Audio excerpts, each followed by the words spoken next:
ना दासिमथ' मोनबा द'थासिमनि बाथ्रा सावरायलायदोंमोन दा फैयै फैयै बेसेबांसिमाव फाइनाल मोनसे माबाया जाफैयो बेखौ दा बुंथ'नो हाया दा ओंखायनो टंलानि बाथ्रा बुंदों गरेस्वर तामुलपुर मानास आरो बिजनीनि बाथ्राबो बुंदों बावखुंग्रिनि बाथ्राबो बुंदों नाथाय दा जोबथारनायाव माने माबोरै एडजास्ट जालायलायो बिनि सायावसो मिथिगोन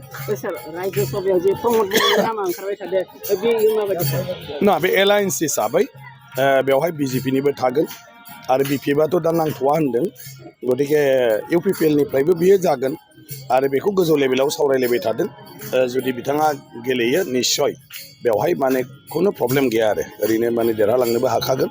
आरो बे हिसाबैनो हयथ' गोजौआव सावरायलायनायनि गेजेरजों बिथाङा साखाफारा जादों खोमा दा फर्म सम दिहुननानै रेडि जागासिनो दं गतिके गाबोन सानसेल'सै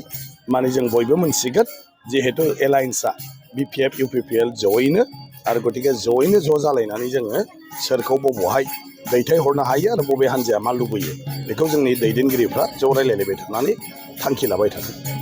बिटिसिआव सोरजों बांसिन चेलेन्ज जागोन दाथ' चेलेन्जनि बाथ्रायानो फैयाखिसै जुदि बिपिएफ आरो इउपिपिएल बिजेपि ज' जायो आंथ' सानो गुबुनफ्रा केन्डिडेट होयियानो मोजां आरो बे जायगानि मानसिफ्रा केन्डिडेट नागिरियाबो मोजां खारन बे मोनथाम हान्जाया ज' जाखांनायनि उनाव खुनु माने गुबुन हान्जाया बेवहाय देरहानो हाया गतिके बबावबा इउपिपिएलना देरहागोन बबावबा बिपिएफना देरहागोन बबावबा बिजेपिया देरहागोन जेराव बे मोनथाम एलायन्स हान्जाया केन्डिडेट होगोन बेयाव बे मोनथाम एलायन्स हान्जानि केन्डिडेटआनो देरहाखागोन सार प्रमद बर' बिथाङा बे मोनबा जि समस्यायाव बिजाथि होननानै बुंबाय थादों ना बयबो होनदों दा ओंखायनो रायलायलायनायनि गेजेरजों जागोन आरो दा जिहेतु रायजो सभायाव बिथाङा थाङोब्ला आं सानो निस्सय माबा मोनसे बेबायदि रायलायलायनायनि गेजेरजों बयबो गोसो गोरोबलायनानैसो जादों गतिके मोनबाया गेले मोनब्रै गेले माबायदि गेलेयो बेवहाय आं सानो बिजेपि बिपिएफ आरो इउपिपिएलनि गेजेराव आरो जेबो माने माबा गैला आरो मा होनो बेले बेजे गैला आरो माने स्ट्र' जाबाय आं बेखौ सानो जेरावबो